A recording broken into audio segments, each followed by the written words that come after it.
disciplina de prevenção e controle de doenças bucais e hoje nós vamos resolver as questões das avaliações que foram passadas para vocês, tá?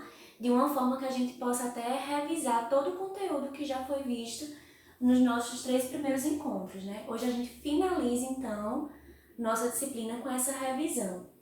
E aí vamos resolver as questões da primeira avaliação. A gente vai resolvendo, revisando, comentando até algumas coisas que possam não ter sido faladas durante a aula e qualquer dúvida mais que surgir, a gente vai conversar pelo WhatsApp, tá? Nos grupos de WhatsApp para tirar, sanar todas as dúvidas que restarem sobre a disciplina, né? Sobre todo o conteúdo ministrado até agora. Então vamos lá. Primeira questão. Sobre o conceito de cárie, assinar a opção correta. Letra A. A cárie possui etiologia complexa e monofatorial, tendo como fator determinante a dieta. A doença cárie promove o processo de remineralização da estrutura dentária. Letra C. Como fatores determinantes para o surgimento da doença cárie, temos a susceptibilidade do hospedeiro, dieta inadequada, microbiota e tempo. Letra D. Fatores sociais e econômicos são fatores determinantes para o surgimento da doença cárie. E aí, pessoal, a alternativa dessa questão, muito simples, porém muita gente ainda errou essa questão, é a alternativa C, que são os fatores determinantes para o surgimento da doença cárie, como a gente viu, a susceptibilidade do hospedeiro, dieta inadequada, microbiota e tempo. Por que a letra A está errada? O único errozinho da letra A. Ela é de etiologia monofatorial? Não, gente, é multifatorial, tem vários fatores, como a gente identifica aqui na letra C. Susceptibilidade do hospedeiro, dieta inadequada, microbiota e tempo. Então, é um conjunto de fatores, são vários fatores que vão influenciar no surgimento da doença cárie. A letra A está errada por conta disso. Letra B está errada porque ela não é um processo de remineralização. Ela é um processo de quê? De desmineralização, né? E fatores sociais e econômicos são fatores determinantes? Não, são modificadores. Os determinantes é justamente o que se encontra na letra C. E aí, nossa segunda questão. Deixa eu subir aqui. Assinala a alternativa incorreta sobre os principais fatores de risco que levam os usuários a adquirirem a cárie dentária. Então, qual seria a resposta aí? A incorreta, gente. A incorreta que vai levar os pacientes a adquirirem a cárie dentária. Então, o consumo excessivo e frequente de açúcar, ele vai levar a adquirir a doença? Vai. Então, não é incorreto. Letra B. O excesso no uso de flúor, ele vai levar com que o paciente adquira a doença cárie, o excesso no uso de flúor? Não, né? Então, a resposta certa aí, letra B. A gente viu na terceira aula, né, na última aula, a importância do flúor, né, no controle e na prevenção da doença cárie. A gente viu a importância dele. O seu excesso vai causar outros problemas, né, que a gente vai ver em outras questões mais na frente também, vai revisar, que é a fluorose, que eu não citei na aula, né, no videozinho, no terceiro vídeo, porém eu vou explicar um pouquinho, comentar um pouco sobre essa fluorose quando a gente estiver resolvendo os exercícios da terceira aula, certo? A xerostomia, o que seria a xerostomia? A xerostomia é uma condição que o paciente se encontra de boca seca, ele fica se queixando que está com sensação de boca seca. Então a xerostomia seria isso, essa sensação de boca seca. E ela, a xerostomia, está muitas vezes ligada ao quê? A diminuição da quantidade de saliva. Então, se o paciente tem essa sensação de boca seca, provavelmente ele está com a saliva, a quantidade de saliva diminuída. E vocês sabem que a saliva é muito importante para prevenir também a doença cárie. Mas se há um desequilíbrio aí, né, nessa questão, ela pode influenciar no surgimento da doença. Então, a xerostomia, de certa forma, influencia, né? E deficiente controle mecânico do biofilme é uma das principais causas do surgimento da doença cárie. Então, a resposta correta que não influencia no surgimento da doença é a letra B, né? Terceira questão. Leia as afirmativas a seguir. Primeira, a alimentação aliada a outros fatores propicia a instalação e multiplicação de bactérias na boca. Essa afirmativa está o que aí? Correta, né? Sabemos aí da questão da alimentação cariogênica que vai instalar, que vai influenciar, né, na doença cárie. Manter uma boa higiene bucal ajuda a prevenir o tártaro? Certíssimo, é justamente dessa forma que a gente vai prevenir o surgimento do tártaro, que é o cálculo, né? Então, a alternativa correta aí, letra A, né? As duas afirmativas são verdadeiras, letra A. E aí, agora, a quarta questão, lá em cima. O micro-organismo que constitui uma das bactérias com maior poder cariogênico devido à sua grande capacidade acidogênica é denominado de o maior, o principal. A principal bactéria causadora da cárie é justamente qual, pessoal? Letra A. Eu vi que algumas pessoas também ainda erraram essa questão, mas aí não tem erro. A alternativa correta aí é Streptococcus mutans, é a bactéria principal causadora da doença cárie, né? E aí, quinta questão. Ai, Jesus. Descer aqui um pouquinho. Preservar a placa bacteriana é a principal forma de prevenir cáries. Já começou errada a questão, né? Essa primeira alternativa é errada. A dor de dente não é um dos sintomas de cárie. É errado também. Por quê? Porque a gente sabe que a dor de dente é um dos principais sintomas da cárie, né? Da cárie ativa, como nós vimos, né? E preservar a placa bacteriana é a principal forma de prevenir cárie? Não, justamente o contrário, né? A gente precisa desestruturar essa placa bacteriana para que ela não possa causar cárie. Então, a alternativa certa aí seria a letra D, né? As duas afirmativas são falsas. Sexta questão. Paciente gênero feminino, 5 anos, chegou ao consultório odontológico acompanhado da mãe com queixa de dor de dente. Ao exame clínico, o dentista identificou uma lesão cariosa de média profundidade no dente 75, além do biofilme visível e sangramento gengival em algumas regiões. Após realizar o atendimento, o dentista solicitou que o técnico em saúde bucal realizasse orientações voltadas à prevenção da cárie, o que incluía a recomendação de ingestão moderada de alimentos cariogênicos e então, não constitui um exemplo deste tipo de alimento. Então, não vai constituir um exemplo de alimento cariogênico. Já teve muita gente que viu essa questão também. Pessoal, a resposta correta da sexta questão é a letra A, o leite. O leite ele não constitui um alimento cariogênico e ele não é um alimento que não seja recomendado na questão da nutrição e na dieta do paciente. Pelo contrário, o leite ele faz muito bem, né, ao organismo. A resposta correta é a letra A, letra B, C, D e E. Salgadinho, xarope, chocolate e mostarda. Pessoal, são alimentos altamente cariogênicos, contém muito carboidrato esses alimentos aqui, né? Vocês pegarem, por exemplo, a mostarda, for olharem o rótulo, vocês vão ver a quantidade de açúcar que contém a mostarda, né? De carboidrato.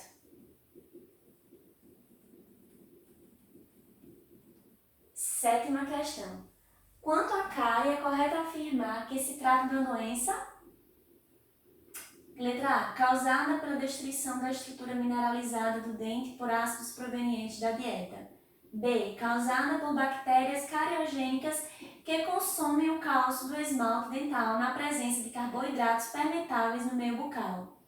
Letra C. Multifatorial, caracterizada pela destruição da estrutura mineralizada do dente provocada por ácidos provenientes da fermentação de carboidratos da dieta e mediada por bactérias. Letra D, causada pela alta ingestão de ácidos fermentáveis. E letra E, causada por 3 fatores: a má higienização, a dieta com carboidratos e a predisposição genética. Pessoal, essa sétima questão, na verdade, eu estou pedindo a questão mais correta, né? Porque a gente sabe que, por exemplo, letra A, causada pela destruição da estrutura mineralizada do dente por ácidos provenientes da dieta. A gente sabe que isso aí é o que realmente acontece, né? A destruição da estrutura mineralizada do esmalte, então ele começa a se desmineralizar. Mas aí quando você lê todas as alternativas dessa segunda questão, você vai procurar, nesse caso aí, a mais correta, que seria, no caso, a letra C. Ela é multifatorial, como a gente viu, tem vários fatores que influenciam na doença, né? Caracterizada pela destruição da estrutura mineralizada do dente, que é provocada por ácidos provenientes da fermentação de carboidratos da dieta e mediada por bactérias. É como se essa alternativa tivesse juntado todas e ela se tornou a mais correta. Oitava. Assinale a alternativa que apresenta uma característica clínica de uma lesão de cárie ativa. Qual seria a alternativa aí? Mancha brilhante, mancha pigmentada, tecido dentário escurecido e endurecido, rugosidade do esmalte ou mancha lisa. Ainda vi algumas pessoas errando essa questão, mas revisando. Lesão de cárie ativa, ela vai possuir o quê? Rugosidade do esmalte. A gente vai ver aquela rugosidade, aquela porosidade, né? Falta de brilho, e no caso, isso da mancha branca ativa, né? E no caso, por exemplo, de cárie indentina inativa, a gente vê aliás, ativa, a gente vê aquele tecido amarelado e amolecido, né? São as características da lesão de cárie ativa. A mancha brilhante, por exemplo, é uma característica de cárie inativa. A mancha lisa também seria uma característica de cárie inativa. Como também tecido dentário escurecido, endurecido, é tudo característica de cárie inativa. Nona questão. É correto afirmar, em relação à cárie, que a cárie incipiente é quando já observa uma cavidade no dente? Não, a gente viu que a cárie incipiente é justamente o estágio inicial da lesão de cárie, nem existe ainda a cavidade. Então essa alternativa já cancela, né? Uma dieta rica em carboidratos não representa um fator de risco. Gente, já tá errado aí, que a gente sabe como representa, né? A saliva apresenta proteção física, química e antibacteriana contra a cárie. É justamente essa alternativa. A gente viu na primeira aula, né? A importância da saliva, como ela protege e previne, né, o surgimento da doença.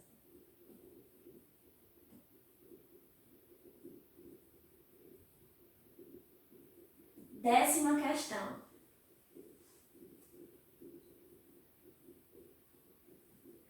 Sem a remoção adequada, a placa bacteriana se torna mais consistente, formando o quê? Pessoal, muita gente teve, eu acho que essa questão aí deve ter ficado mais clara quando a gente viu a segunda aula. Mas se a gente não remove a placa bacteriana, né, e deixa ela permanecendo ali, ela com o tempo vai acontecer o quê? Depósito de minerais nela, formando o cálculo, né? O cálculo que seria o tártaro, conhecido como tártaro. Então a resposta certa da 10 é letra D. 11ª. Assinale a alternativa que apresenta informação correta em relação à lesão de cárie crônica. Aí a cárie crônica, ela apresenta rápida progressão. A gente viu que quem apresenta rápida progressão é a cárie aguda, né? Possui cor clara, variando de amarelo a castanho claro. É justamente característica da cárie aguda. Resulta em comprometimento precoce da polpa dentária. Outra característica da cárie aguda, né? Possui consistência endurecida e apresenta dor como característica comum. Então a resposta certa aí é letra D, né? A consistência endurecida. A cárie crônica, ela apresenta uma lenta progressão, não é rápido, como ocorre na cárie aguda. Geralmente ela não causa dor, como causa na cárie aguda, né? E possui uma cor escura de consistência endurecida. Então a resposta certa, letra D. 12ª. Esta cárie desenvolve sobre a superfície dental ao redor de uma restauração. Então aí, pessoal, não tem essa questão, acho que é uma das mais fáceis, todo mundo acertou a 12, que é a letra C, né? Cárie recorrente. 13. No diagnóstico visual e tátil da cárie dentária, a perda mineral pelo esmalte é facilmente detectada através de uma característica do esmalte, que é justamente igual que essa questão aqui, né, da 8, tá pedindo a característica de uma facilmente detectada através de uma característica de esmalte. perda de mineral, na verdade, na perda de mineral pelo esmalte, ela é facilmente detectada, ou seja, quando a cárie ali está em fase ativa e está tendo a perda de mineral ali, ela é facilmente detectada através de quê? Da porosidade. Letra D. Houve perda, a cárie está ali em processo ativo, né? E começou a haver perda de mineral ali, que está tendo ali, então, processo ativo é justamente que está acontecendo ali aquele processo, está tendo aquela perda, a gente já começa a ver o esmalte do dente poroso, vai perdendo brilho também e vai ficando poroso. 14ª questão. Sobre a doença cárie, assinale com V as afirmativas verdadeiras e F as falsas. Primeira, a cárie dentária decorrente do metabolismo bacteriano. Sabemos que sim, né? Um dos fatores que influencia a doença cárie é justamente isso, o metabolismo bacteriano, né? A liberação de ácidos pelas bactérias e aí aquele ácido começa a promover a desmineralização. O Streptococcus mutans é uma espécie de bactéria presente na placa, porém ela não influencia. Não, é errado aí, a gente sabe que é a bactéria que mais influencia o surgimento da doença cárie.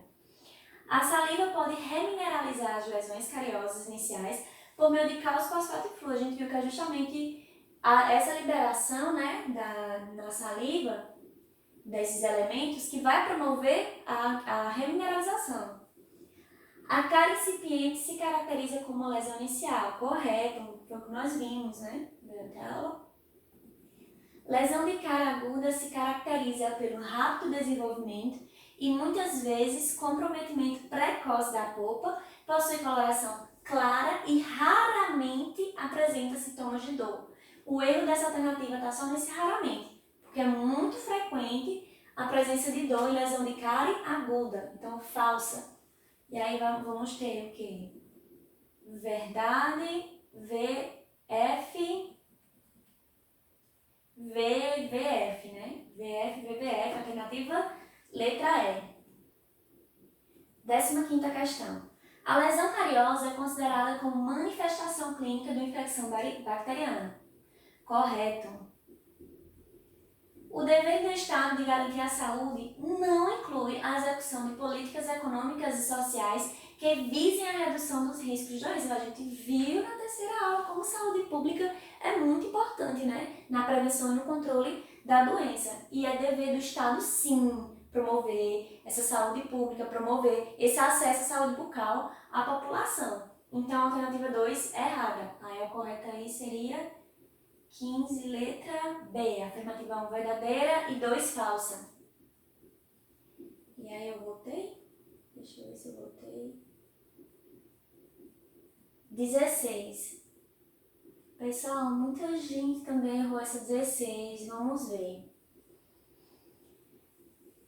Primeira afirmativa da 16. A atividade metabólica das bactérias resulta em um contínuo processo de mineralização do tecido dentário e o equilíbrio nesse processo pode causar uma progressão da desmineralização do dente com consequente cura da lesão de cárie. Não, gente, é o contrário. A atividade metabólica das bactérias vai resultar em um contínuo processo de mineralização? Não, de desmineralização, é o contrário, né?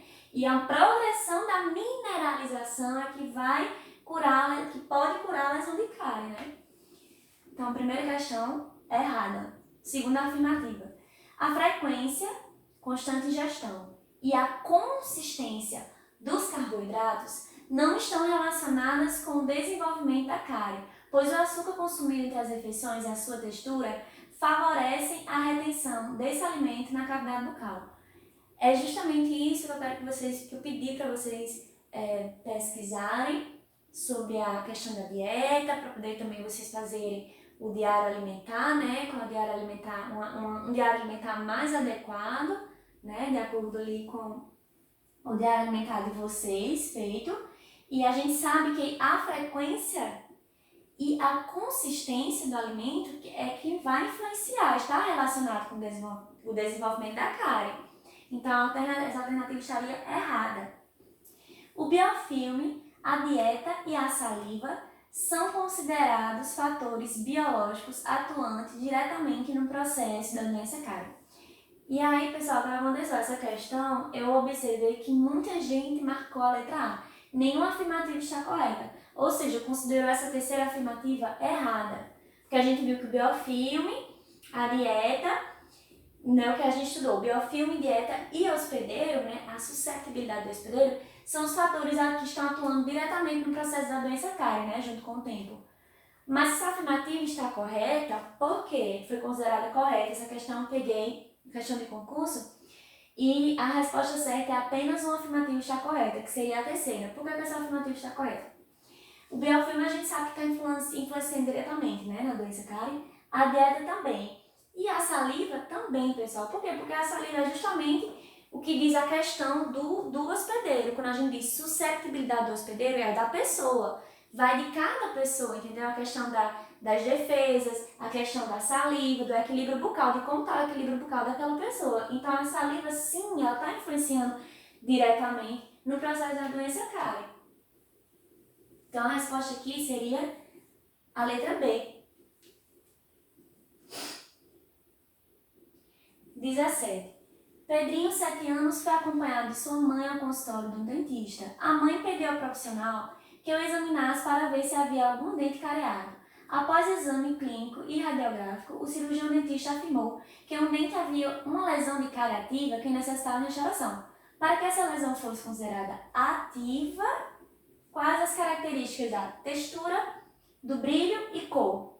A textura de uma lesão ativa seria uma textura lisa?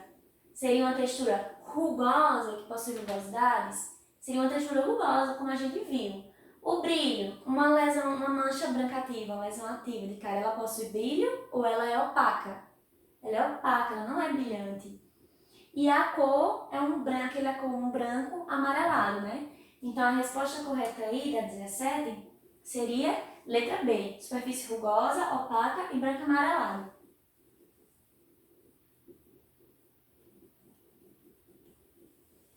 E aí a questão 18. Após um exame clínico feito pelo cirurgião dentista, um paciente que apresentava dor em um dente foi detectada uma lesão de cárie cavitada com presença de dentina amolecida de cor amarelada.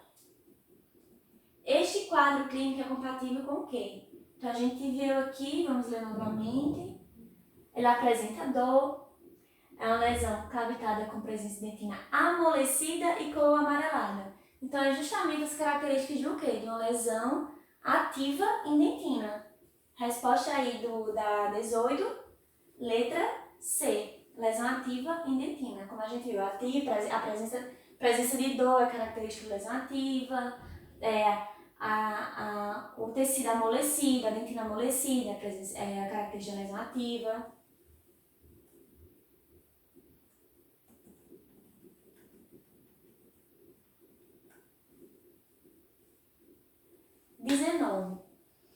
Assinale a opção correta. Pessoal, essa questão 19, na hora que eu estava corrigindo a avaliação de vocês, eu não prestei atenção direito, li muito rápido. Eu tinha considerado a letra B, quando eu fui ler novamente, eu achava que a letra D estava correta, porque eu li muito rápido. E aí, quem marcou B ou D, eu considerei certo. Mas aí, vamos ler com calma novamente essa questão 19. Letra A. Evidências científicas demonstram que o biofilme dental se forma exclusivamente sobre as superfícies dentárias e não sobre próteses dentárias ou aparelhos ortodônticos. Aí tá falso, vocês viram que eu mostrei na aula, né? Que ele também se forma em outras superfícies, além da superfície dentária, né? Como prótese e aparelho. Aí a letra B, que seria a resposta correta dessa questão. A cárie dentária pode ser definida como uma doença infecto-contagiosa, porque é causada por bactérias, né? Causada principalmente pelo Streptococcus mutans, a bactéria principal, como vocês viram, e que promove no seu estágio inicial a dissolução de componentes das estruturas dos dentes, que é justamente essa dissolução desses componentes da estrutura, é justamente o que é a desmineralização, né, da estrutura do esmalte. Letra C. Manchas brancas, brilhantes e lisas e tecidos dentinários cavitados, endurecidos e escuros são típicos de lesões ativas. Essa resposta está errada porque todas essas características que eu li são típicos de quê? De lesões inativas, né? Aí letra D. Manchas brancas, rugosas e opacas no esmalte, assim como dentina amolecida e de coloração amarelada, são típicas de lesões ativas. Vamos ver onde é que está o erro aqui. A gente tem mancha branca, rugosa e opaca é lesão ativa. Já a dentina amolecida,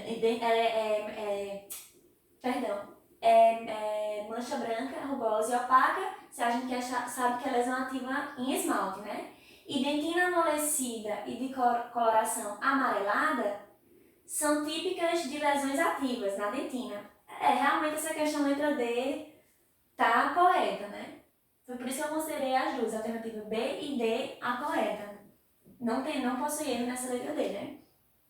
Vamos avaliar de novo. Dentina amolecida, coloração amarelada. Exatamente. Típicos de o quê? Lesão ativa. Se fosse típicos de lesão inativa na dentina, a dentina seria endurecida e de coloração escura, né? Então, as duas afirmativas considerei como certas. Quem marcou tanto a B quanto a letra D. Pessoal, se vocês não estiverem visualizando direito aqui na imagem, lembre de estar acompanhando pelo material de vocês, certo? A correção? E por último, a última questão da nossa primeira avaliação, essa questão 20, que, se não me engano, acredito que ninguém errou essa questão, né? A saliva desempenha papel importante na prevenção da cárie dental. Assinala a alternativa correta. O cálcio não é um componente da saliva. Isso aí a gente já sabe que é incorreto, a gente sabe que o cálcio faz parte, né? Que é um componente da saliva que vai atuar justamente ali, no processo de remineralização. B. Na composição da saliva são encontrados apenas elementos inorgânicos. Não, a gente encontra tanto elementos inorgânicos na saliva como elementos orgânicos. A saliva atua na placa bacteriana, ocasionando o quê? Justamente a regulação do pH, função tamponante que a gente viu da saliva. Então a resposta certa é a letra C. Ninguém vai sair não, né? Não há relação da saliva com a autolimpeza. Já está descartado porque a gente sabe que existe essa relação da saliva com a autolimpeza, né? E a gente encerra aqui a nossa primeira avaliação e vamos iniciar aqui a resolução da segunda atividade, né? Segunda avaliação de vocês. A primeira era sobre a etiologia da doença cárie, agora a gente vai ver as questões de etiologia das doenças periodontais. Tá, uma atividade muito simples, né? Muita nota boa o pessoal tirou. Aliás, de todas as atividades, né? Mas eu acho que acredito que a que mais vocês tenham tido facilidade em resolver foi essa daí. Então, espero que não tenham surgido muitas dúvidas durante essa avaliação, mas vamos lá resolver. Primeira questão. O que é responsável pelo aparecimento dos processos de gengivite e periodontite? Pessoal, já tinha gente errando essa questão, então vamos lá procurar saber aonde foi a dúvida de vocês nessa primeira questão. Mas o que é responsável pelo aparecimento dos processos de gengivite? Qual a principal causa? Que é a mesma causa, o fator primário da gengivite e periodontite, a gente sabe também que é da mesma forma como a gente viu da cárie, da doença cárie, o fator primário. Que seria justamente o quê? O biofilme. Então a resposta certa aí, letra D. Tem gente que ainda marcou dieta, fluxo salivar, isso aqui tudo vai influenciar na doença cárie. Mas na gengivite e periodontite, o que é responsável pelo aparecimento é justamente o quê? O biofilme, que a gente sabe que o biofilme, né, associado ao hospedeiro, né, a susceptibilidade do hospedeiro e ao alimento, né, a ação das bactérias, né, junto com a alimentação cariogênica, isso aí vai influenciar o quê? No surgimento da doença cárie. E o biofilme, em relação a gengivite e a periodontite, a gente viu que ocorre como o acúmulo desse biofilme, ele pode promover um processo, uma resposta inflamatória nos tecidos gengivais, né, nos tecidos periodontais. Então a resposta correta, D. Segunda questão, deixa eu ver aqui. Paciente adulto em consulta odontológica apresentou os seguintes sinais clínicos: sangramento gengival, presença de cálculo, mobilidade dentária e halitose. O diagnóstico mais provável, muito fácil, ninguém viu essa questão, seria o quê? A periodontite, né? Se a gente não tivesse, se a gente tivesse só observado, por exemplo, um sangramento gengival, né? Aquela mudança no aspecto da gengiva, por exemplo, a gente marcaria a gengivite. Mas aí a gente já observa a mobilidade dentária. Se houve ali a mobilidade é porque está havendo a perda da inserção, né, do dente, que a gente viu que a periodontite causa isso, porque a periodontite ela vai destruindo todo o tecido de sustentação do dente, né, destrói ali o osso alveolar, as fibras do ligamento periodontal, e aí causando o quê? A mobilidade, porque o dente perde a inserção dele, então ele vai ficando mole. Uma das características da periodontite, né, como nós vimos na aula. Terceira questão. Preencha a lacuna e assine a alternativa correta. A é decorrente do acúmulo de bactérias nos dentes e da exposição frequente aos açúcares fermentáveis. Qual seria a alternativa, pessoal? Essa terceira aí eu coloquei como uma pegadinha, né? Para ir no embalo de vocês. Mas não é a doença periodontal, não é a doença periapical, não é uma fluorose, não é erosão. Seria o quê? A alternativa C, cárie dentária. Então, acúmulo de bactérias no biofilme, causando uma resposta inflamatória ali nos tecidos periodontais, está causando uma doença periodontal. Agora, o acúmulo de bactérias nos dentes, junto com a exposição frequente do açúcar, né, e ali a fermentação desse açúcar através das bactérias, a liberação do ácido, está causando o quê? A cárie dentária. Então, teve gente ainda que trocou, acho pensando que era uma pegadinha, acredito. Tem gente marcando doença periodontal, por exemplo, mas a resposta certa é a letra C, cárie dentária. E aí, B.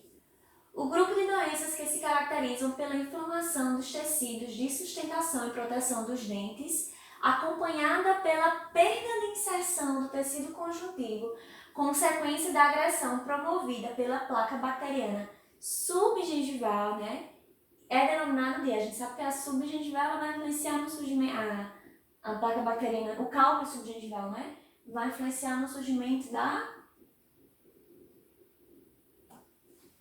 letra B, periodontite. Eu acredito que também ninguém vai essa questão. A manifestação inflamatória da gengiva marginal, desencadeada pelo acúmulo de placa bacteriana supragengival, é denominada como? Aí a gente já tá vendo as características de quê? Da gengivite, né? A gente tá vendo ali o acúmulo de placa bacteriana supragengival, que está promovendo essa manifestação inflamatória da gengiva, causa o quê? A gengivite. Questão 5, letra C. Questão 6. A gengivite, ela está relacionada a uma inflamação da gengiva ao redor dos dentes. Os sinais de que há algo errado começam com o quê? O sangramento, como nós vimos, né? Sangramento da parte da gengiva mais próxima, o vermelhidão, o inchaço, mudanças na textura e na forma da gengiva, que a gente viu que ela vai perdendo o seu contorno. Então, essa primeira afirmativa, correta, né? Segunda afirmativa, a gengivite é a parte da mucosa mastigatória que cobre o processo alveolar e circunda a porção cervical. A gengivite é a inflamação, é a doença. Isso aí foi uma pegadinha, quem leu rapidinho, passou batido e considerou essa verdadeira, mas tá falsa. A gengivite é o que? A inflamação dos tecidos gengivais, né? Então, primeira verdadeira, deixa eu vir pra cá. Primeira verdadeira, segunda falsa, afirmativa B. Então, quem marcou sexta, letra B, acertou. Sétima questão. Leia as afirmativas a seguir. A gengivite é a parte da mucosa mastigatória que cobre o processo alveolar e circunda a porção cervical dos dentes. Essa afirmativa aí tá o quê? Errada. Essa aí não é a mesma coisa da questão 6, né? A mesma afirmativa da questão 6. E o periodonto é o conjunto de tecidos integrados pela gengiva, osso alveolar, cemento e ligamento periodontal. Isso aí vocês conhecem bem já, a anatomia do periodonto, né? Então, a afirmativa 7, a questão 7, a afirmativa 2 verdadeira e 1 falsa, letra C, né? Oitava questão. São características de uma gengiva saudável. A gente viu as características da gengiva saudável na aula. Seria o quê? Gengiva saudável. Qual a coloração da gengiva saudável? Rosa. Então, uma coloração rosa. E que é aderida ao osso que sustenta a dentição. E tá ali, se ela está saudável, ela possui uma coloração rosa, não possui inchaço, não possui sangramento, ela está ali inserida, tem a inserção. Então, a resposta certa é a letra B. Né? E as características de uma gengiva que está inflamada. A gente sabe que ela tem uma coloração vermelha, possui um inchaço ali, sangramento. Nona questão, muito simples essa. A gengivite e a periodontite são as duas formas básicas da doença periodontal. Então, elas são causadas por quê? Por bactérias, letra B. As bactérias que estão ali presentes aonde? Na placa bacteriana que vai se formando, né? 10ª questão. Essa 10ª aqui. Paciente, 18 anos, gênero feminino, usuário de aparelho ortodôntico, compareceu ao consultório odontológico queixando-se de sangramento gengival. Ao exame clínico, constatou-se a gengivite moderada associada a biofilme. Se tem gengivite, então é uma inflamação no periodonto de quê? A gengivite faz parte de qual periodonto? Justamente qual? De proteção. Letra A, muito simples também essa questão. Qual processo inflamatório crônico que compromete o ligamento periodontal, o osso alveolar e o cemento? Muito simples também, pessoal. A gente tem nem o que falar aí. Letra C, periodontite, né? Essa foi a 11. A 12. A inflamação que ocorre no periodonto e proteção do dente é denominada de gengivite, letra B. Essa aqui também a gente não tem o que comentar, já foi muito comentado nas questões anteriores, né? 13ª. A gengivite é uma forma básica da doença periodontal e limita-se ao quê? Ao ligamento. Algumas pessoas ficaram em dúvida dessa questão aí, da crise. Mas aí a gengivite, ela está se limitando a quê? Ao ligamento periodontal? Não, no momento que envolve o ligamento, a gente já sabe que ele tem a periodontite, né? Da mesma forma o cemento, da mesma forma o osso alveolar. E aí, justamente, que está ali naquela margem subgengival, todo esse tecido que está em volta da raiz do dente, né? E aí só sobra qual alternativa? A letra B, os tecidos moles, que é justamente a gengiva. A gengiva é um tecido mole. Então, a resposta certa, letra B. 14. Assinale a alternativa que apresenta sinais e sintomas característicos da gengivite. Gengiva retraída, exposição radicular, dente com mobilidade, gengiva retraída, exposição radicular, dente com mobilidade, migração dentária, isso aí tudo é característica, por exemplo, da periodontite, que a periodontite pode causar, né? Já que ela está promovendo toda a destruição do tecido de sustentação.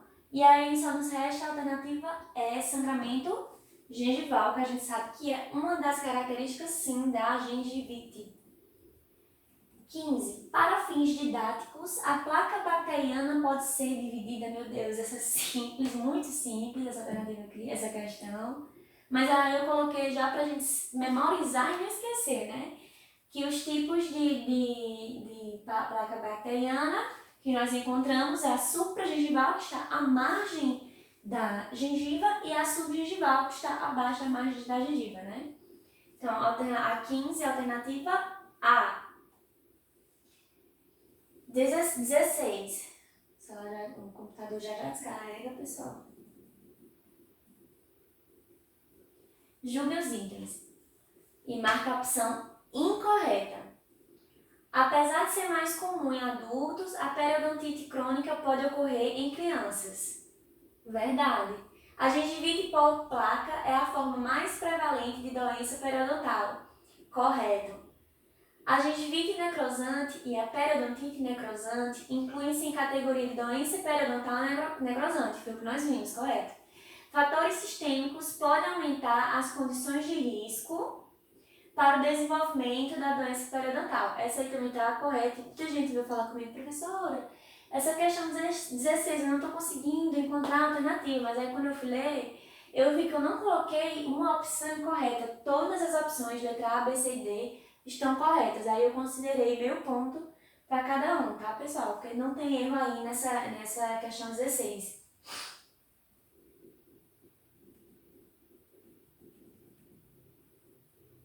E aí a 17. A gengivite é uma manifestação inflamatória da gengiva marginal desencadeada pelo acúmulo de placa bacteriana supragengival e rompimento do equilíbrio agressão-defesa, né? É uma revisão aí do que é a gengivite. Para o diagnóstico da gengivite, o que não é importante para a gente realizar o diagnóstico da gengivite? Então é importante a avaliação do controle de placa, é um dos mais importantes a gente avaliar o controle de placa do paciente, né? Você está tendo um bom controle, uma boa higienização. Aí, letra B. A avaliação da presença de sangramento é outra coisa que a gente tem que considerar, porque a gente sabe que a gengiva inflamada, ela possui o quê? Esse sangramento gengival. Então, a gente tem que considerar isso, tem que avaliar se existe ou não a presença de sangramento. A avaliação da dieta cariogênica. Isso aí é importante para a gente ver se está influenciando no surgimento da gengivite. Não, né? Então, a alternativa certa seria a letra C. Isso aí seria importante a gente avaliar em relação à doença cárie. É muito importante a gente avaliar a dieta, né? A questão da dieta do paciente. A questão da alimentação do paciente. Então, a alternativa correta aí é a 17, letra C. E a avaliação de alterações sistêmicas que comprometem a saúde periodontal. A gente tem que avaliar isso também, porque a gente sabe que a doença periodontal pode ser influenciada por algumas alterações sistêmicas, né? E aí a 18 agora. Paciente, 22 anos, gênero feminino, apresentou-se à consulta odontológica com febre, hálito metálico, sangramento gengival espontâneo, necrose nas papilas interdentais e a presença da pseudomembrana, né? A primeira hipótese de diagnóstico para esta situação, isso aí a gente vai identificar o quê? A gente viu aquelas doenças periodontais necrosantes. Então, vamos olhar aqui qual a alternativa a gente contra a doença periodontal necrosante, que são todas características, né? Da doença periodontal necrosante, o sangramento espontâneo, a necrose das papilas, a presença da pseudomembrana. Só poderia ser o que aí? Uma periodontite agressiva? Não, a gente viu as características também da periodontite agressiva, né? A gengivite ulcerativa necrosante, periodontite juvenil e gengivite induzida por medicamento. Resposta correta aí, letra C. Essa periodontite juvenil, ela é também uma outra nomenclatura da periodontite agressiva, né? Que aí a gente lembra, a gente viu, né? Vocês lembram? Que a periodontite agressiva ela é muito comum em pacientes jovens. Né? E aí, a 19 agora. Doença periodontal deve ser vista como um processo de desequilíbrio entre as ações de agressão e defesa sobre os tecidos de sustentação e proteção do dente, que tem como principal determinante o que? A placa bacteriana a partir das diferentes respostas dadas pelo ser humano. E aí, a esse respeito, analise os seguintes: diabetes, tabagismo e imunodepressão. Apresentam fatores de risco relacionados à doença, que a gente viu na aula, né, de doenças periodontais. Esses fatores sistêmicos que eles vão influenciar na periodontite, na doença periodontal. A diabetes, ela influencia sim, porque a paciente diabético, por exemplo, ele vai sofrer ali, o paciente que é diabético, naquela região ali dos tecidos periodontais, vai haver alterações, vai sofrer alterações, né? Da circulação sanguínea, por exemplo, daquela região. Também alterações no níveis glicêmicos ali do suco gengival. E isso tudo pode facilitar o surgimento da doença periodontal. O tabagismo, que é um dos fatores de riscos principais influentes da doença periodontal, né? Que as substâncias do tabaco são substâncias tóxicas e ali eles vão intoxicar ali aquela região, o periodonto também, os tecidos periodontais. E a imunodepressão também, né, pessoal? Porque a imunodepressão é porque você justamente está com as defesas do organismo alteradas e essas defesas também alteradas, né, que estão baixas, também vai influenciar no surgimento da doença. Então, a alternativa correta aí, letra D, 1, 2 e 3. Acredito que boa parte de vocês erraram essa questão, se não me engano, marcando a alternativa letra C, a maioria. Eu não lembro se eu não citei diabetes na aula, tá? Mas aí já fica com uma revisão. Vão anotando aí, pessoal, as dúvidas, anotando que não foi dito na aula e eu tô falando agora, tá? Para vocês não esquecerem. E aí a questão 20, pra gente encerrar a nossa segunda avaliação. Doutor JM, pessoal, eu tô cansada, já falei bastante. Doutor JM foi atender um paciente e durante a anamnese, o paciente revelou-se soropositivo para HIV. O doutor observou que o paciente apresentava doença gengival e periodontal. Então, apresentava os dois, gengival e periodontal. Na consulta, o paciente apresentava pseudomembrana, amarela esbranquiçada, acinzentada, com sangramento e odor fétido. Ao realizar o caso em um colega, o doutor disse ter adotado medidas adicionais de biossegurança, uma vez que o paciente era soropositivo a HIV, né? Então, a doença em questão provavelmente trata-se de quê? Pelas características que a gente viu. Ele apresenta, o paciente apresentava pseudomembrana amarela esbranquiçada, sangramento espontâneo, odor fétido, são todas características de quê? E ainda que está associada, que a gente viu na aula que eu comentei, que é muito associada a quem possui AIDS, né? Soro positivo para HIV. Então, essa doença seria o quê? Periodontite necrosante, doença periodontal não induzida por biofilme, periodontite de progressão rápida, processo reacional endodôntico e carcinoma de células escamosas. Aqui não tem erro, né? Só tem uma alternativa correta, que é a periodontite necrosante. Letra A. E aí a gente finaliza agora as resoluções da segunda avaliação, né? A gente termina e vamos iniciar a última avaliação, que é a terceira, né? Agora, as questões da terceira avaliação de vocês, né? Aqui eu acredito que devam ter surgido mais algumas dúvidas, né? Uma maior dificuldade em relação à primeira e à segunda questão, mas aí a gente vai resolver com calma. Eu vou comentando aqui o que eu acredito que tenham ficado dúvidas em vocês, tá bom? E a gente vai até complementar, de certa forma, o que não foi dito no vídeo da terceira aula, tá bom? E aí, nossa primeira questão. Deixa eu esperar aqui um pouquinho, que tô cansada, pessoal. A placa bacteriana tem sido descrita como uma massa mole e aderente que se deposita continuamente sobre a superfície dos genes. Então, o conjunto de medidas que objetivam a remoção da placa bacteriana é chamado de controle de placa, como a gente viu na aula, né? Então, portanto, acerca dos métodos adequados de controle de placa, é correto afirmar o quê? Que são realizados exclusivamente pela equipe de saúde bucal? A gente viu que não. Que esse controle de placa, ele é realizado pela equipe de saúde bucal, mas também tem que ter o controle, o autocontrole, que é realizado pelo próprio paciente, né? São realizados por meios mecânicos e químicos, e aí essa alternativa é a correta.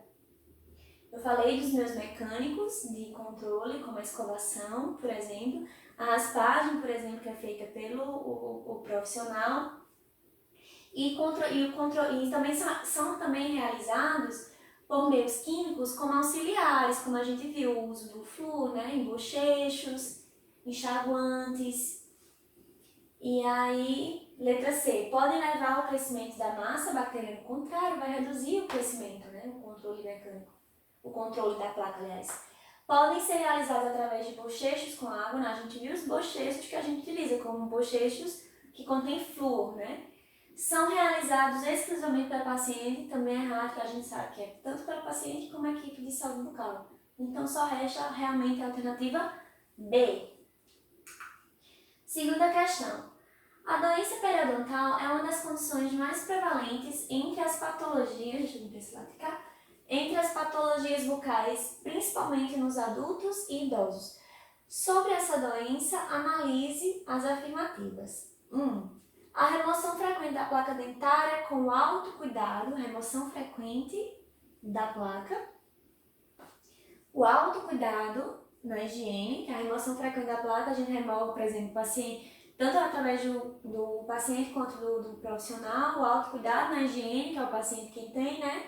Representa a principal maneira de prevenir a doença periodontal. Então essa questão aí tá corretíssima, tá resumindo tudo aí, como a gente prevenir e manter o controle, né, da doença periodontal.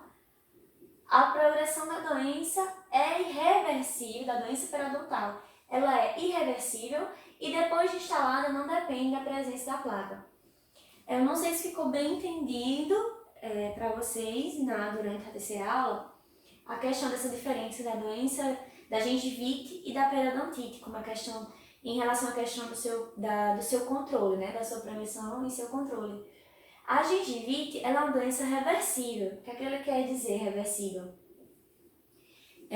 No momento que a gente trata a gengivite, que a gente remove aquela causa que está causando aquela inflamação, que é a placa, né, bacteriana, a gengiva ela vai voltar ao seu estado normal, ela volta, ela se recupera totalmente e volta. Então ela deixa de ser aquela gengiva inflamada, sangrante, e ela volta ao normal.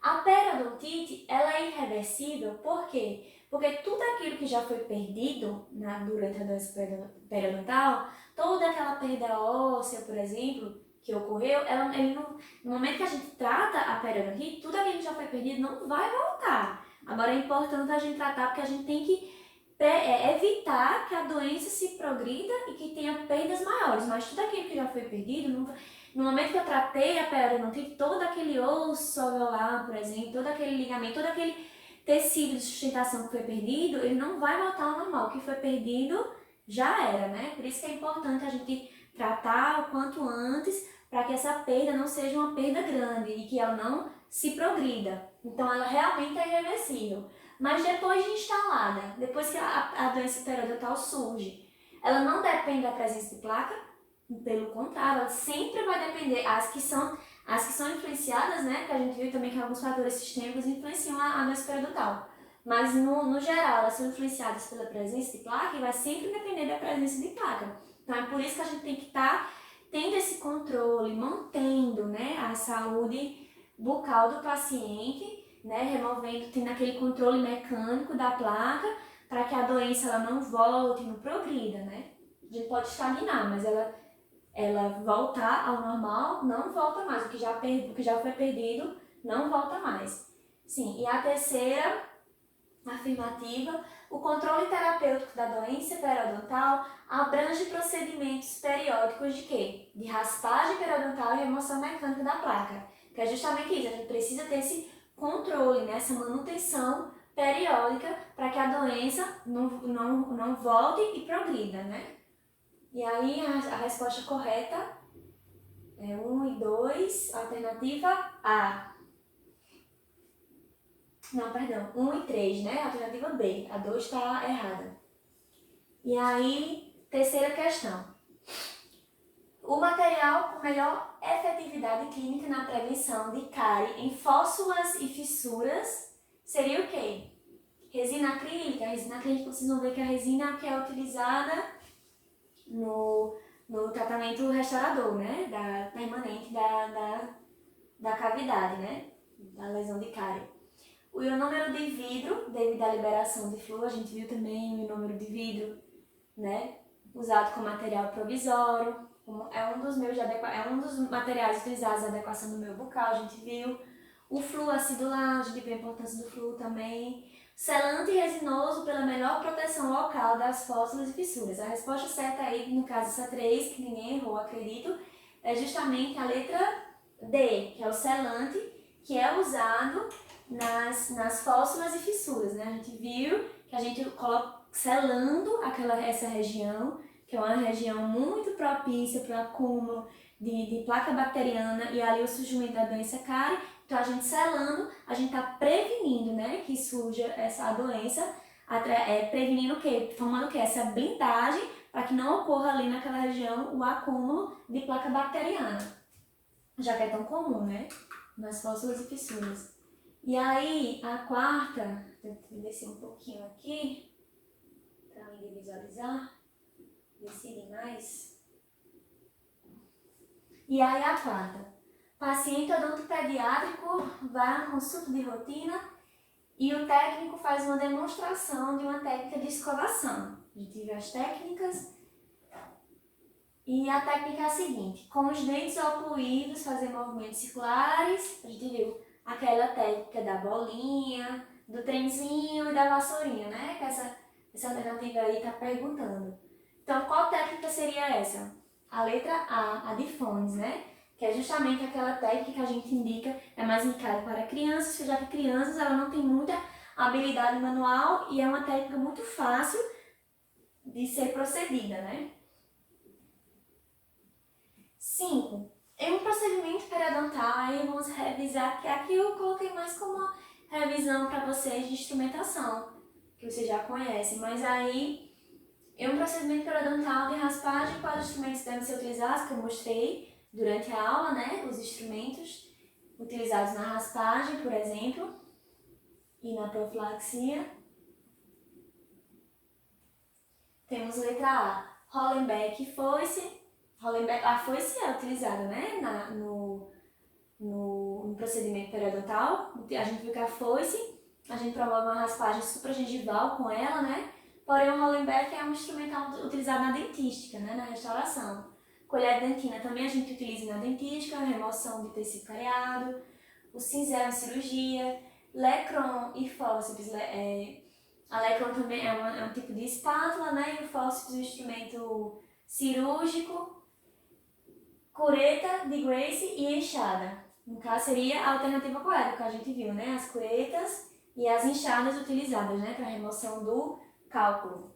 No caso, essas curetas a gente pode remover cálculo sub e supra, e a enxada a gente remove só o cálculo supragengival, né? Sexta questão. Refrigerantes são bebidas sem nenhum valor nutricional. Toda a caloria de um refrigerante comum vem do açúcar nele adicionado. Infelizmente, grande parte da população, incluindo crianças, consome aos níveis desse produto. Em relação aos danos na dentição que podem ser causados pelo consumo excessivo de refrigerantes, podem-se citar. Aí essa questão, como eu falei para vocês, que eu pedi para vocês pesquisarem, estudarem um pouco mais sobre nutrição e dieta, sobre os alimentos cariogênicos. E aí, essa alternativa correta, o que é que o refrigerante ele pode causar nesse consumo excessivo? Aí seria no que o caso? A erosão e a cárie dentária, né? A gente viu a cárie, que é um açúcar, o refrigerante é um alimento muito açucarado, por isso que ela pode causar a cárie dentária, como também pode promover a erosão, porque a erosão é um desgaste, né, das estruturas do dente, esse desgaste ele é causado pela ingestão de alguns alimentos e líquidos, né, que são muito ácidos, e aí essa acidez em excesso pode causar esse desgaste, essa erosão. A abrasão, hipoplasia é um defeito de formação do dente. A abrasão, por exemplo, é também um desgaste, mas é um desgaste causado por força mecânica. Por exemplo, quem escova com muita força pode causar esse desgaste, e aí a gente chama de abrasão. Então a resposta correta no caso, letra B, que é erosão e cárie dentária, né? Hipoplasia, como a gente viu, um defeito de formação, microfissuras, trincas, pode ser causado, por exemplo, de um trauma no dente.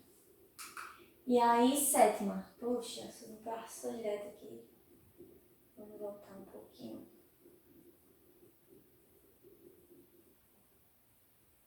E aí, a sétima. Fica aqui. A gengivite é a parte da mucosa mastigatória que cobre o processo alveolar e circula por cima. Acho que eu coloquei pela terceira vez, não foi essa A afirmativa aí, a gente já sabe que está errada.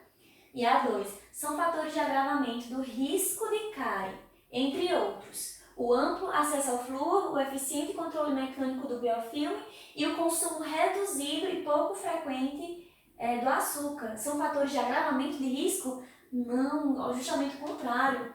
São fatores de quê? De prevenção e controle da doença cárie. Então, a 7ª questão aí, a letra D, né? As duas afirmativas estão salvas. Deixa eu conferir aqui com o meu gabaritozinho também, para eu ver se eu não corrigi errada a prova de vocês, né, pessoal? 8ª questão agora. Muito simples, essa aí também. Ação alternativa que apresenta, respectivamente, um instrumental odontológico, utilizado principalmente na sondagem periodontal, e outro que é utilizado no tratamento e controle do biofilme durante a profilaxia odontológica. Então, o instrumental que é utilizado para a sondagem periodontal. Mostrei para vocês, por exemplo, a sonda periodontal. Ela vai ser utilizada na sondagem, avaliar ali, né, a bolsa periodontal. Vocês viram, mostrei no desenho, na imagem, que ela é uma sonda que ela é milimetrada, né, contada em milímetros. Então, a gente conta a profundidade da bolsa em milímetros. Então, a sonda periodontal. E um instrumental utilizado para o controle durante a profilaxia.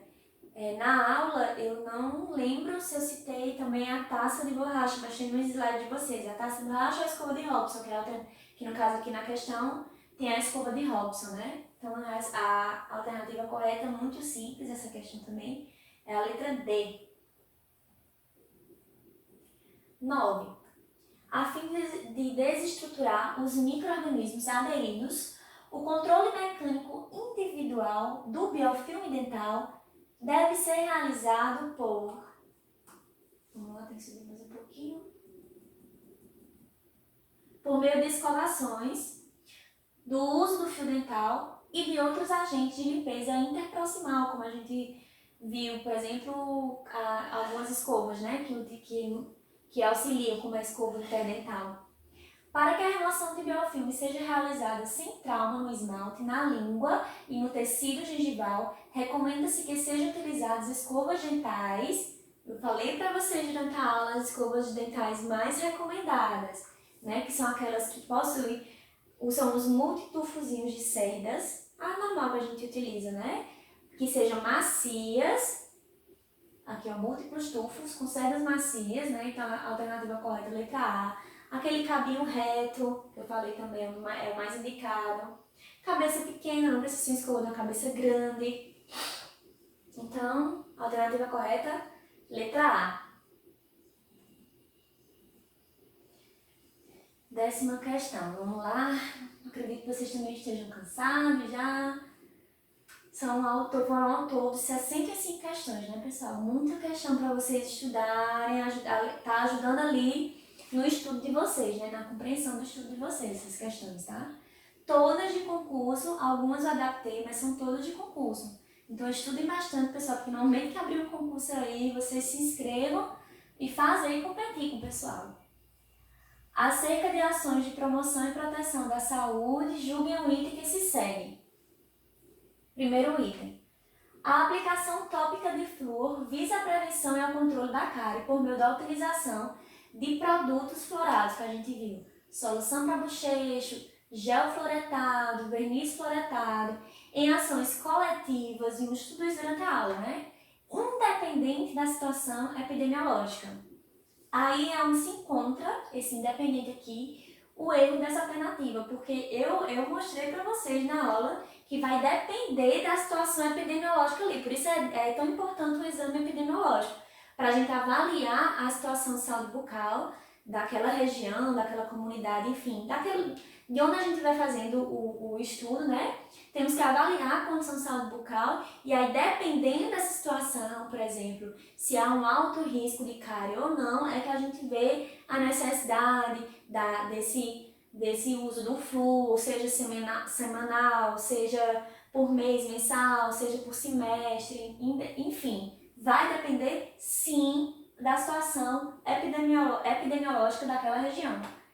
A higiene bucal supervisionada visa a prevenção da cárie quando for empregado dentifrício fluoretado, que a gente viu, né, que as pastas creme-dentais têm que ser fluoretadas, e da gengivite por meio de controle continuado de placa pelo paciente com supervisão profissional, adequando a higienização à motricidade do indivíduo. Exatamente, a gente vai, dependendo da sua habilidade manual, que a gente vai indicar as técnicas de escovação, por exemplo, a escova mais indicada para o paciente, né, depende da sua situação.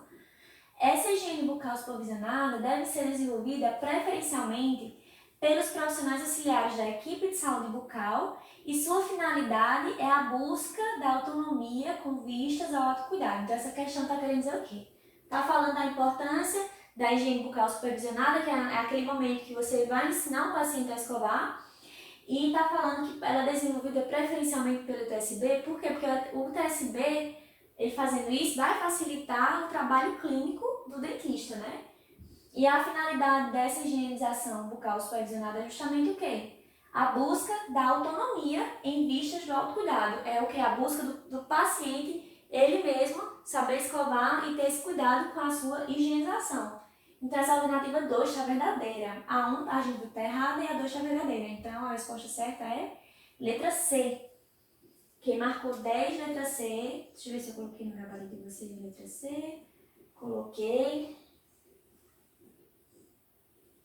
11.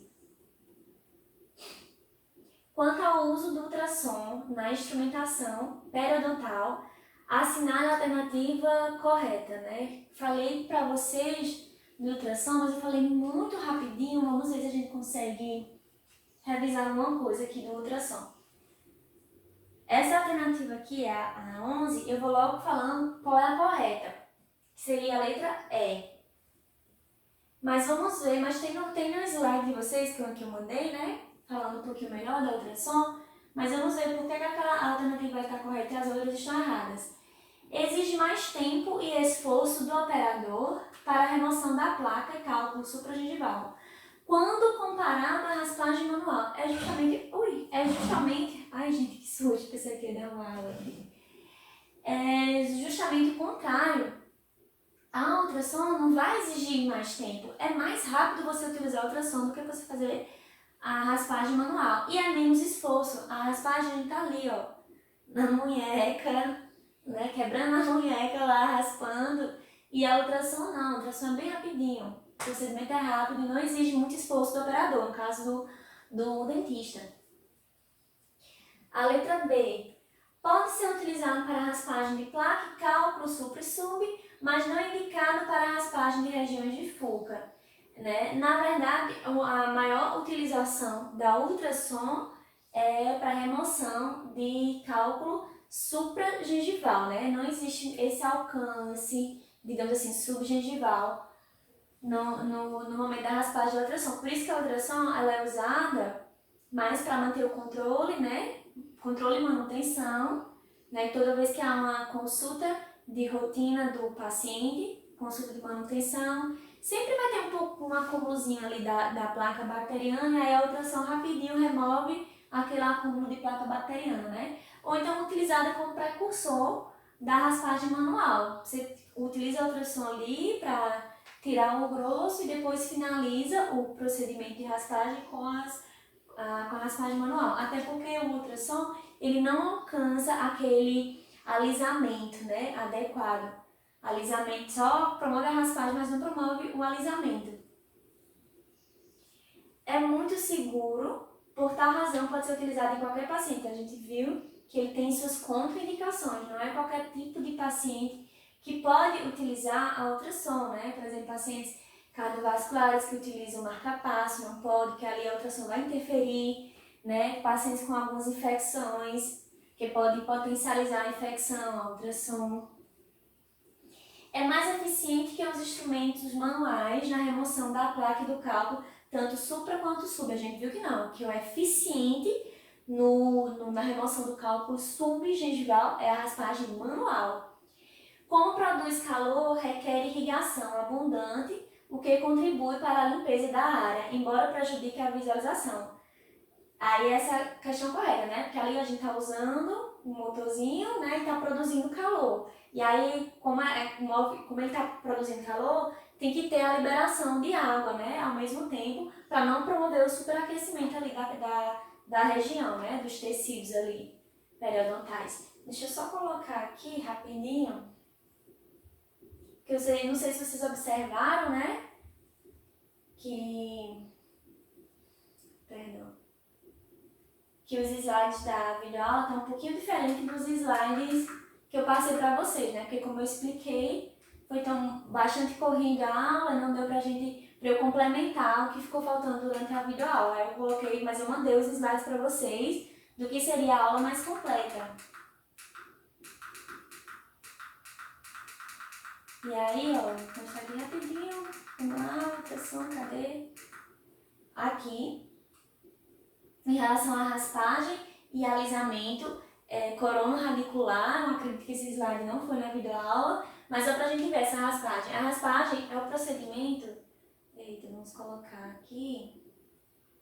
Raspagem é o procedimento clínico através do qual se elimina todo o cálculo e superfície do dente, foi o que a gente viu. A raspagem. Aí nós temos a supragengival, que vai remover o cálculo acima da margem gengival, a raspagem subgengival vai remover o cálculo abaixo da margem gengival. E o alisamento é o processo pelo qual o cálculo residual e porções de cemento ou dentina são removidos, proporcionando uma superfície lisa, resistente e limpa.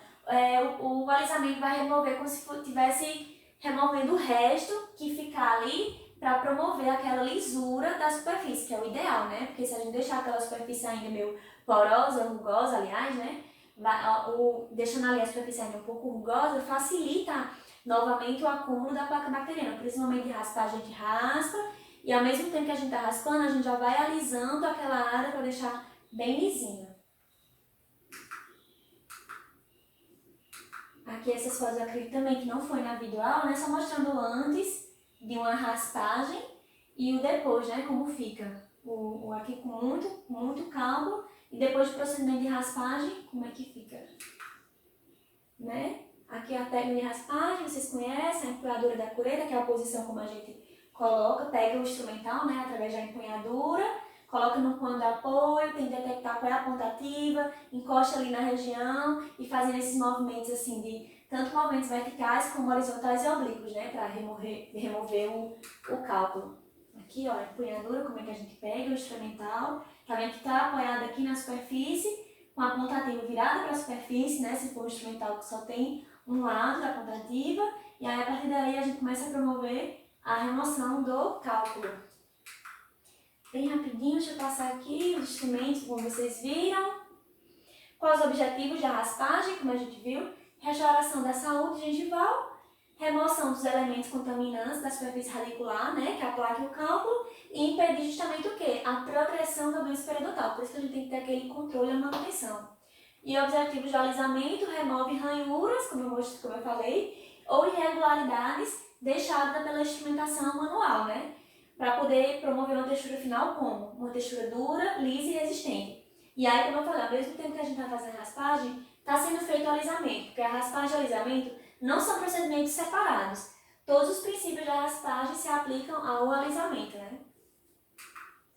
Porém, como eu falei, a ultrassom ela não promove esse alisamento como é promovido durante a raspagem manual. A ponta ativa da ultrassom ali está só removendo o grosso, ele vai deixar ainda essas ranhuras. Por isso é importante finalizar com os instrumentos manuais. E aí as indicações que a gente viu, indicações e vantagens.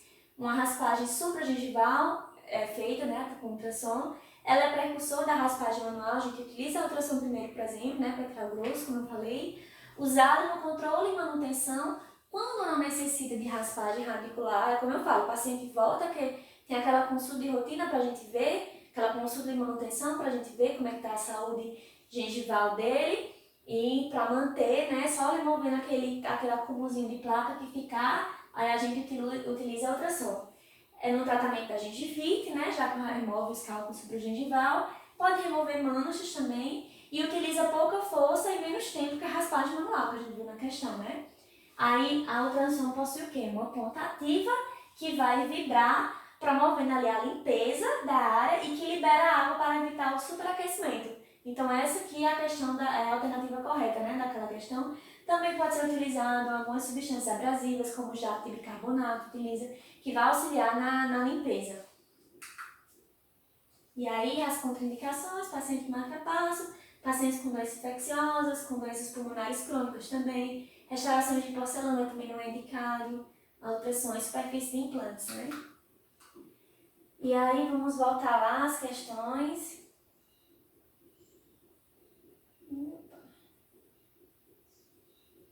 A gente parou na questão... Deixa eu ver quantos minutos falta aqui, pessoal, para descarregar. Falta um pouquinho ainda.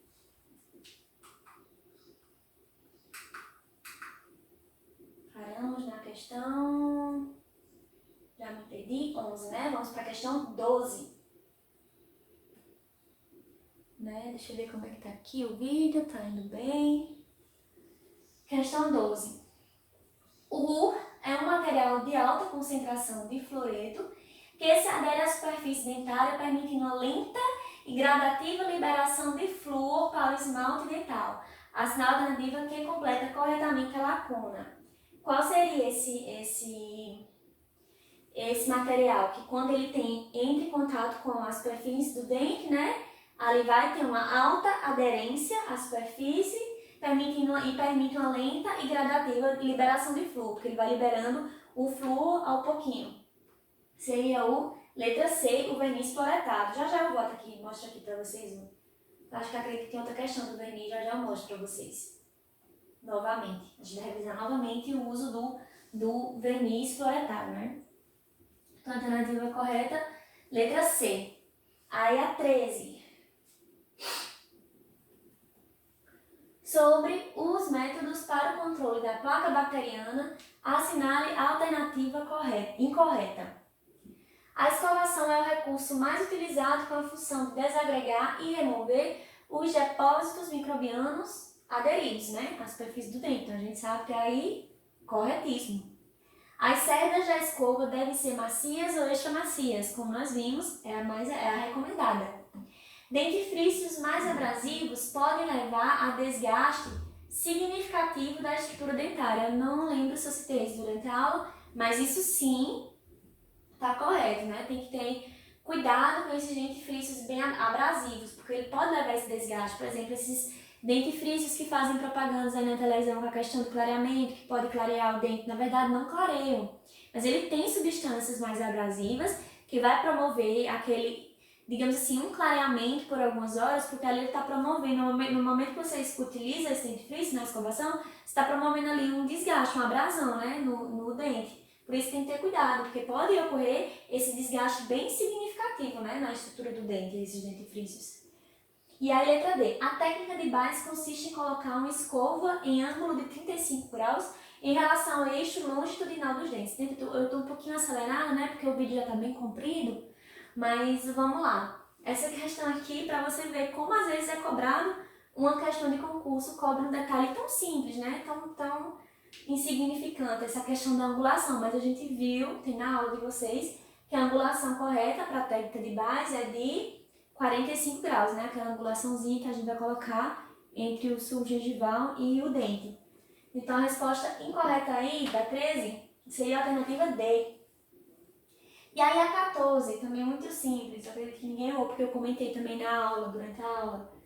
O índice de ataque de cárie amplamente utilizado em levantamentos epidemiológicos de saúde bucal é conhecido como, ou seja, eu falei na aula, o índice mais utilizado para prevalência de cárie, que a gente viu que é o CPOD e o COD, que eles são utilizados, que eles medem a quantidade de dentes cariados, perdidos e obturados, né, do indivíduo, do paciente. O CPOD, que é utilizado em dentes permanentes, e o COD é utilizado em dentes descidos, né? Então a alternativa correta dessa questão aí é a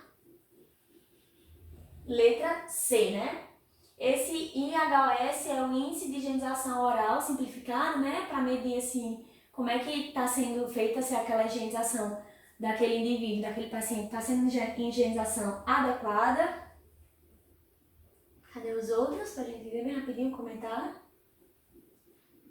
O IPC mede o índice, esses dois índices aqui são muito utilizados na periodontia, né? O IPC é o índice periodontal comum, que vai avaliar a condição do periodonto, e o ISG é o índice de sangramento gengival, que ele vai avaliar a condição de sangramento da gengiva. E aí agora vamos para 16. Simples também. A indicação desta técnica é a limpeza do sulco gengival. A gente acabou de falar, né, ainda agora, da questão da angulação ali na técnica de base, né? Perdão, gente, já tô aqui agoniada com o tempo. A indicação desta técnica é a limpeza do sulco gengival, principalmente nas gengivites marginais simples. Qual é a técnica utilizada? Que a gente tem a angulaçãozinha de 45 graus entre o sulco gengival e o dente. A técnica. O usuário de aparelho ortodôntico compareceu ao consultório odontológico queixando-se de sangramento gengival. Ao exame clínico, constatou-se a gengivite moderada associada a biofilme. Aí a remoção profissional do biofilme é realizada corretamente através de quê? Raspagem subgengival. Aqui a raspagem de subgengival a gente vai remover aquele cálculo subgengival, né? A aplicação do evidenciador biofilme, como vocês viram, é só para evidenciar, a gente encontrar, né? Onde está mais acumulado o biofilme, né? Escovação supervisionada, aplicação tópica de flúor e profilaxia. Então, qual a alternativa correta aí por a remoção do biofilme realizada? Através de quê? Da profilaxia, né? Que a gente viu que esse procedimento, a profilaxia, que é uma limpeza mais profunda, que é feita no consultório, e ela vai justamente promover a remoção do biofilme ali, né? Remoção profissional, porque a remoção do paciente do biofilme é através do quê? Da escovação. Mas a remoção profissional do biofilme seria o quê? A profilaxia. Que a gente vamos revisar bem rapidinho a profilaxia, que vocês viram que ela é feita com umas substâncias mais abrasivas, que é a pasta profilática, a pedra pomes, né? A gente utiliza a taça de borracha, a escovinha de Robson, e aí faz o procedimento bem simples que o TSB também pode fazer, que isso aí só na prática para vocês verem como é praticando, né? Agora a questão 18.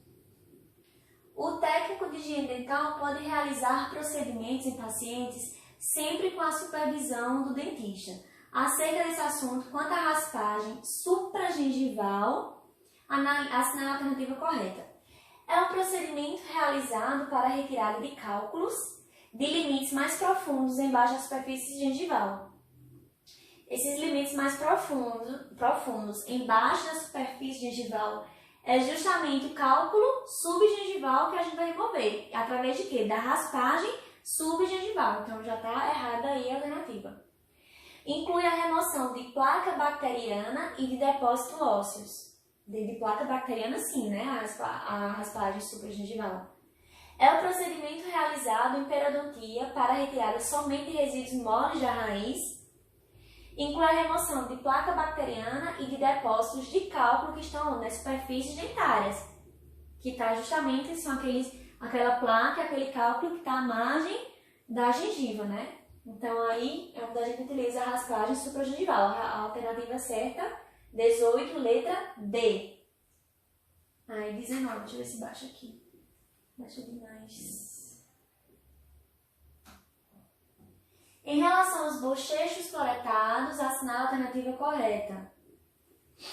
O uso do bochecho diário com solução de fluoreto de sódio contendo 225 ppm é seguro e mesmo diante da ingestão constante do produto não representa risco quanto à ocorrência de fluorose. Acredito que, gente, que a fluorose também foi um dos assuntos que eu não comentei durante a aula, ou videoaula da terceira, mas a gente vai ver aqui essa fluorose, o que seria essa fluorose.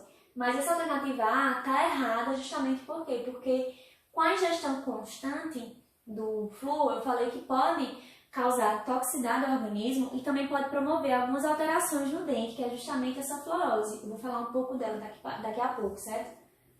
Que ainda tem outra questão de fluorose aqui e já eu falo para vocês. Os bochechos fluoretados são indicados para crianças a partir de 3 anos de idade. Letra C. Os bochechos com soluções de fluoreto de sódio contendo 225 ppm, 0,05 de sódio, de fluoreto de sódio, requerem profilaxia prévia. E letra D. Os bochechos com solução de fluoreto de sódio, né, os que têm 0,2%, são recomendados para o uso semanal. Questãozinha chata de concurso essa daí, né? Que pega pequenos detalhes também, mas a resposta certa é a letra D, que a gente viu que os fluoretos que contêm 0,2% de fluoreto de sódio são usados semanalmente, que você indica para usar uma vez por semana, né? E os que têm 0,05 são usados diariamente, mas aí toda vez que usar precisa de uma profilaxia prévia? Não, por isso que está errada essa letra C. E a letra B está errada porque os bochechos fluoretados a gente não indica para crianças a partir de 3 anos, a gente indica para crianças a partir de 6 anos, né? Por conta do risco de ingestão que a criança pequenininha pode ingerir. Então, a alternativa correta aí, letra D. E aí, vamos para 20, tá pertinho, gente, finalizar, mais 5 questões a gente finaliza. Uma medida de grande impacto para o controle de desenvolvimento da cárie tem sido o uso racional do flúor, como vimos, né? Em relação ao uso do flúor, assinala a alternativa correta. O uso do flúor pode compensar qualquer consumo de açúcar? Gente, tá errado aí. Jamais o flúor vai compensar. Não é porque a gente tá usando flúor que a gente pode comer açúcar à vontade. Tá erradíssimo aí. Tem que ter esse controle da dieta também, muito importante, né? A gente fica um conjunto um conjunto de ações que vai promover o controle da prevenção da doença cárie, como o uso do flúor, por exemplo. O principal, que é a remoção do biofilme, né, através da escovação, a questão da dieta, a gente viu que tem que ter um controle na dieta. Enfim, letra A está errada. Letra B. A interrupção ou paralisação da agregação de flúor ao tratamento de água mantém concentração de flúor na saliva constante, já que o organismo tem mecanismos para manter sua constância em qualquer dos seus compartimentos. Gente, o que é que está errado aí? O que é que essa alternativa, na verdade, está querendo dizer? Que se a gente interromper o uso do flúor no tratamento de água, todo aquele flúor que já foi ingerido, o organismo vai estar mantendo ali. Como é que eu digo? O organismo mantém, armazena, digamos assim, esse flúor, né? Mas isso aí é errado, não armazena. O organismo não vai armazenar esse flúor. A gente tem que estar ingerindo constantemente, a gente tem que, de alguma forma, tem que estar tendo esse contato com o flúor constantemente, né? Para que se possa promover essa prevenção da doença. O flúor é capaz de interferir nos fatores responsáveis pela doença, isto é, a formação de placa dental e a transformação de açúcares em ácidos. E aí prestem atenção nessa alternativa. O flúor ele vai interferir nos fatores responsáveis da doença, que é a formação da placa e a transformação do açúcar. Ele interfere? Ele não interfere nisso. Eu mostrei uma imagenzinha explicando a ação do flúor. O flúor, quando tem contato com o dente, esse contato que o flúor tem com as estruturas do dente, vai promover ali um processo de remineralização. Ele não vai influenciar no surgimento da placa. Por isso que é importante a gente manter o controle, né, mecânico da placa.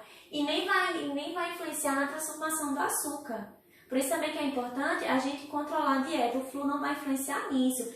A influência do flúor é porque enquanto está acontecendo ali aquele processo de desmineralização, né, por conta dos ácidos fermentáveis, das bactérias, o flúor está agindo no processo de remineralização. Ele está tentando prevenir e controlar a doença cárie naquele momento que ele está promovendo a remineralização. Mas ele não vai interferir na formação da placa, nem na transformação de açúcar em ácido, né? E letra D, o uso do flúor isolado impede o desenvolvimento da cárie. É errado também, porque a gente sabe que não é o flúor sozinho que vai prevenir a doença. A gente já conhece as ações que previnem a doença cárie. O flúor sozinho não vai fazer isso, não vai fazer esse milagre. E letra E, o flúor importante é aquele mantido constante na cavidade. Foi o que acabei de explicar, né? Essa questão de você cortar o uso do flúor, o organismo vai manter ele constante. Você não. Você tem que adquirir de alguma forma esse flúor constante. E aí é esse flúor constante, não é só uma vezinha perdida, é justamente esse fluo constante, seja na ingestão do fluo, com as águas fluoradas, no dentifrício, por isso que a gente tem que ter aquela escovação diária, no mínimo 2, 3 vezes ao dia, né? E aí esse fluo constante é que vai manter, que é importante, né, para a cavidade bucal, que é importante para manter o equilíbrio e a saúde bucal.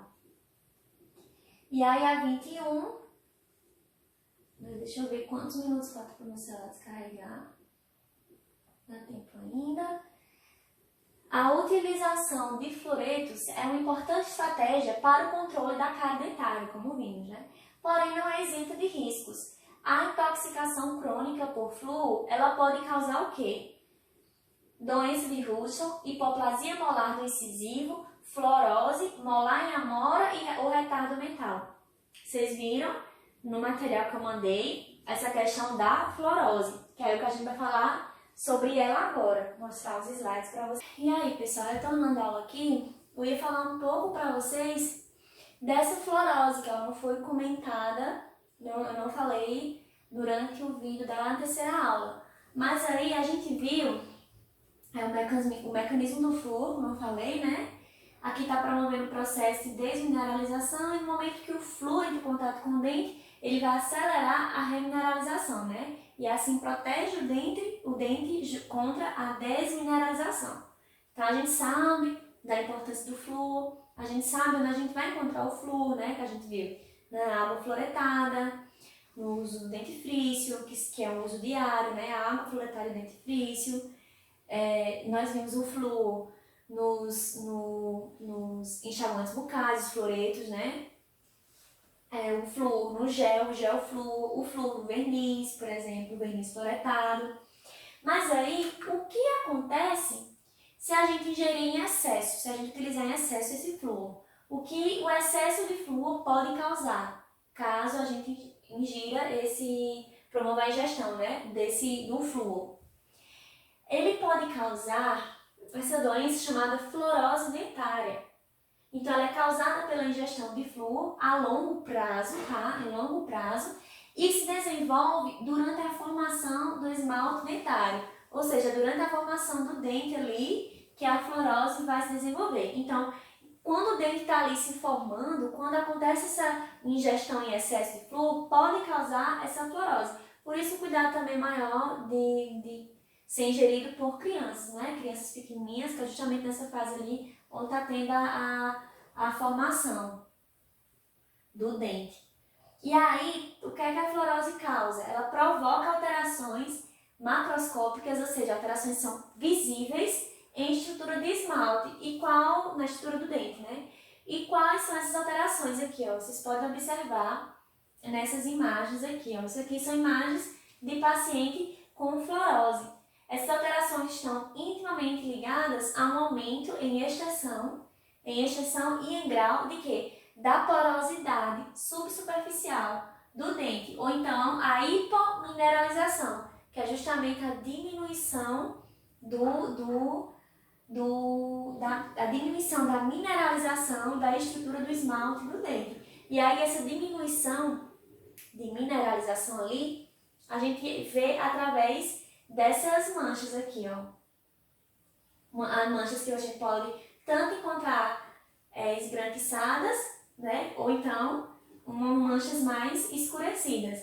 Mas tudo isso aqui são pacientes, todas essas imagens aqui são de pacientes que apresentam essa fluorose, né? E aí o dentista vai avaliar o nível, para poder avaliar qual o tratamento adequado para tratar a fluorose. Mas aí, frisem nessa importância do excesso do flúor, do que ele pode causar, que é essa fluorose.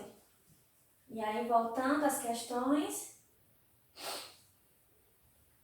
Então, a questão correta da 21, né, a utilização do flúor em excesso causa o quê? Fluorose. E aí, a 22, vou baixar um pouquinho aqui. A fluoroterapia é uma das práticas preventivas utilizadas na odontologia para evitar e controlar a cárie. Essa terapia consiste no contato do flúor com a estrutura, por meio do, como a gente viu, e novamente, né, dos dentifrícios, géis, verniz, materiais restauradores e água de abastecimento. Análise afirmativa a seguir sobre o uso do flúor na odontologia. Atualmente, o uso do flúor sistêmico não é mais considerado uma medida de prevenção segura. Já está errado aí, a gente sabe como é importante a água, o abastecimento com água fluoretada, né? O uso isolado de flúor não impede o desenvolvimento da cárie, apenas reduz sua progressão. Foi o que nós vimos naquela questão anterior. É justamente isso. O uso isolado não vai impedir, mas vai ajudar a prevenir, né, a progressão da doença. A necessidade de usar fluoretos em qualquer via da administração será vinculada diretamente à necessidade individual de cada paciente. A gente tem que conhecer a necessidade individual de cada paciente para saber se ele vai ter necessidade da utilização de fluoretos, né? E a questão até do tempo, né? Quanto tempo que ele vai ter que estar usando, de quanto em quanto tempo. Então a gente tem que conhecer a necessidade individual de cada paciente. O que é que ele tem que ser utilizado ali no paciente? A ingestão prolongada de flúor durante o período de formação dos dentes e maturação do esmalte pode causar fluorose, foi o que acabamos de ver, né? Então, a resposta correta aí é a 2, 3 e 4, que é a letra C, a 21, né? E aí agora a 22. Cadê a 22?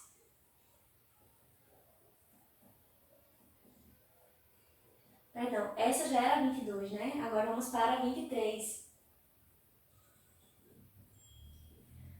A cárie e a doença periodontal têm alta prevalência na população brasileira, sendo consideradas um problema de saúde pública. O principal agente etiológico é o biofilme dentário.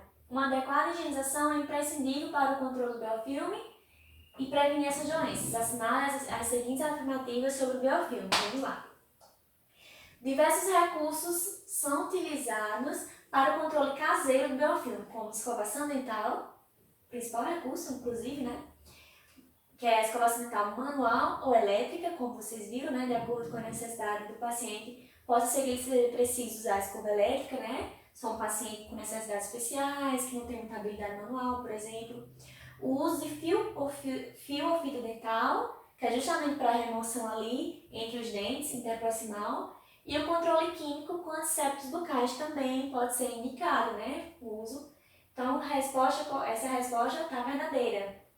Segunda, ao indicar uma técnica de higiene bucal, o método de escovação dos dentes deve adequar-se às condições do paciente. Justamente isso, incluindo a habilidade manual e a faixa etária. De acordo com a sua habilidade manual, por exemplo, e a faixa etária, a gente vai indicar qual a técnica mais indicada para aquele paciente, como por exemplo a técnica de fones, né, que é muito indicada para crianças. As escovas dentárias elétricas são indicadas para pacientes que apresentam necessidades especiais ou algum tipo de dificuldade. Aí já vemos que essa resposta é correta. Uma correta técnica de higienização com escova de dente ou dentifrício fluoretado remove o biofilme dentário de todas as faces dos dentes. Essa aqui está errada só por conta do finalzinho, né? Vai remover de todas as faces dos dentes? Não. Interproximalmente a gente remove com, por exemplo, o uso do fio dental. Por isso é tão importante o uso do fio dental, já que só a escovação com a escova não vai remover promover a limpeza, né, 100%. Então tá VVF, alternativa A, essa 23. E aí vamos para 24, aqui embaixo. 24.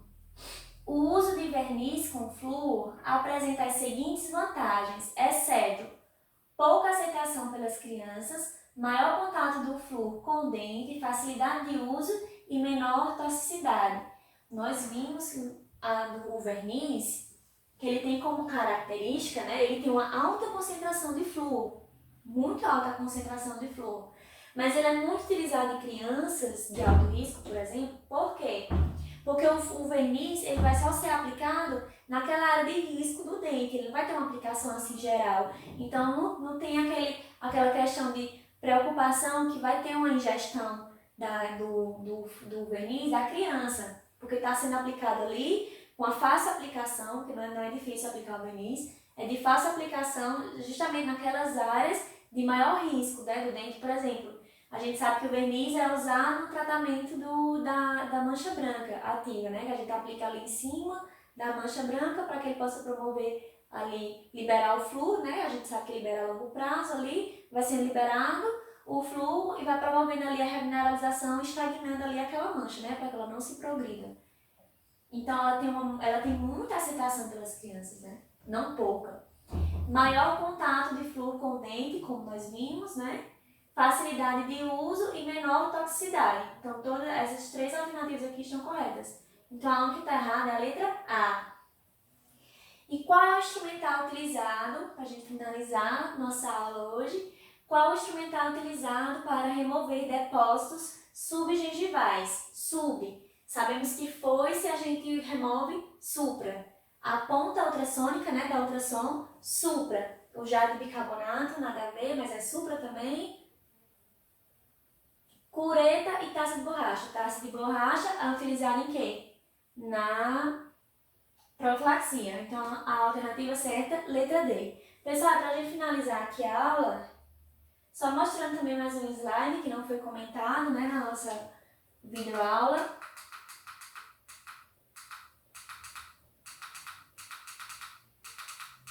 Passar aqui rapidinho. Olha o verniz aí. Não, aqui é o selante, perdão. O verniz, como nós vimos agora na questão. Paralisa o processo inicial da mancha branca, né? Alta adesividade.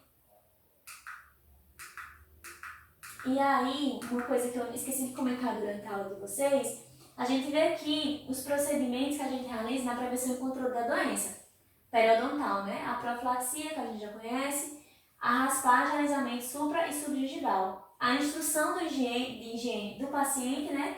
E a própria colaboração do paciente para que se possa promover esse controle, essa prevenção da doença periodontal.